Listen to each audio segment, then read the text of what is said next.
Should I still do Pilates in the first trimester of pregnancy? My name's Karen. I have been teaching Pilates for over 15 years. A lot of that time I've spent with pregnant women. I've gone through 2 pregnancies myself, done Pilates throughout. But you've just found out you're pregnant. You've been doing Pilates, or maybe you wanted to start Pilates. You haven't got someone that you can easily ask, because let's face it, this is some information you just want to kind of keep close to your chest or in to your family or just with your partner for the time being. So where do you go to get the information that you need? Let me reassure you to start off with that no one's going to force you to do anything. It has to be your choice. But what I like to do is share with my class participants and with my pregnant ladies the facts that I know so that you can make the decision for yourself. So that's exactly what I'm going to do now. Just share with you what I would say to you if you were coming in person to one of my classes, to give you the right information so you feel confident that you know what to do. Now, first of all, I'm filming this in the middle of a pandemic. So there are no in-person classes. That makes it even harder. And I know when you first find out that you're pregnant, it can be completely overwhelming, can't it? You can't tell anyone, you can't talk to anyone, but you've got this massive thing going on and you can't share. Now, I'm a total oversharer. I found it really, really hard. I remember when I found out I was pregnant, I actually had to go and talk to one of my own class participants because she wasn't in my kind of circle, but I just had to get it off my chest. It was massive. And there's all this stuff going on and it's completely new. And what do? Pilates and exercise is good for you during pregnancy, but can you do it now? So let me reassure you to start off with. In your first trimester of pregnancy, the evidence is that you can do whatever you have been doing already with no ill effects, adverse effects. It's not what we would call contraindicated. So please, if you are already doing some form of Pilates or swimming, or maybe not in the UK at the moment, carry on doing what you're doing. The other thing that I learned a very, very long time ago from a very wise woman who was also an expert in pregnancy and exercise is that you cannot exercise a baby out of your body. So it's just not going to happen.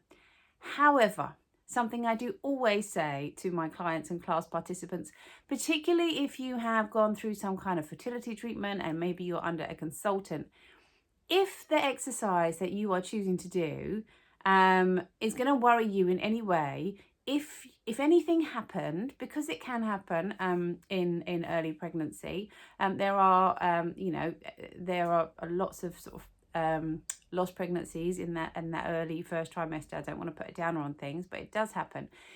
If anything were to go wrong and you would blame yourself because of something that you did that was different or unusual, and you couldn't cope with that, then don't do it. What I'm saying is it's not worth the risk. So we always caveat our advice with that piece of information.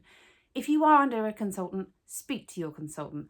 I'm an exercise specialist. I'm not a consultant. So talk to your consultant and then make your decision if that's going to worry you in any way. So I'm just talking about things that are a little bit, unusual or out there. Now, that said, if you are already doing Pilates, maybe you're walking, maybe you're running, maybe you're cycling, there should be no physiological reason why that would cause you any harm.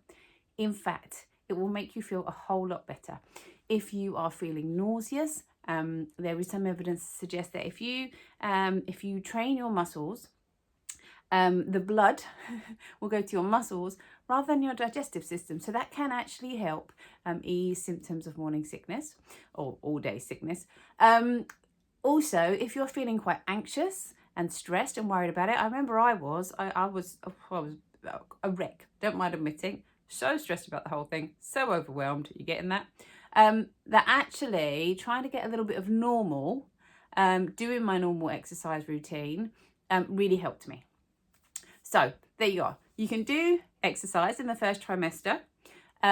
Do consider if you couldn't, if you would worry about it. So no one's forcing you to do it. So don't feel that you have to do it just because you're pregnant. I think that's what I'm trying to say. Do speak to your consultant.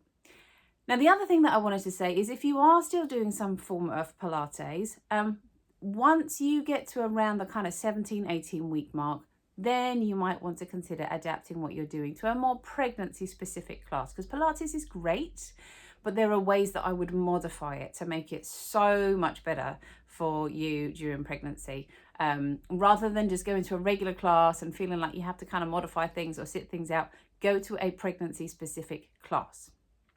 Some of the things that you might also want to consider are towards the sort of 15 to 20 week mark, if you suffer with low blood pressure, because what happens is you will get what's called vascular underfill. So your blood vessels and all your bits will grow ready to accommodate baby, but you won't have the right amount of blood yet to kind of cope with that. You create a lot of plasma, so your blood is almost thinner, and so that can affect your blood pressure, is what I'm saying. So getting up and down off the floor or walking upstairs quickly can make you feel a little lightheaded. So you might want to consider that if you're doing Pilates, or getting up and down off the floor, taking a little bit more time.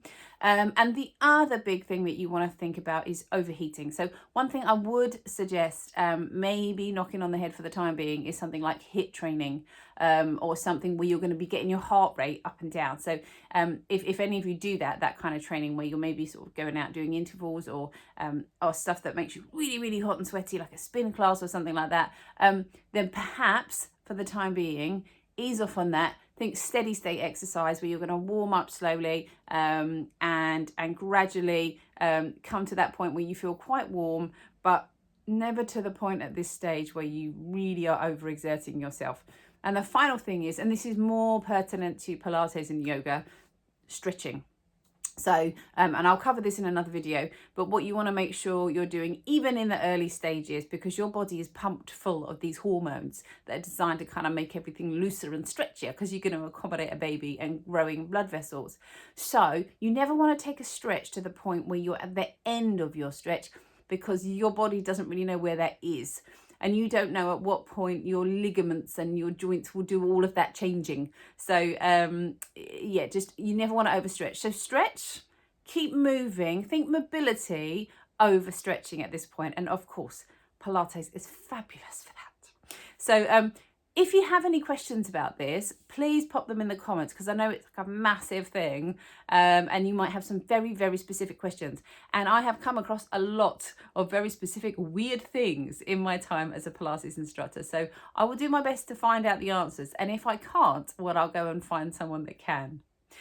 Thank you for watching. Enjoy your Pilates. If you are pregnant, congratulations from me. And I really, really hope it is wonderful for you. See you next time.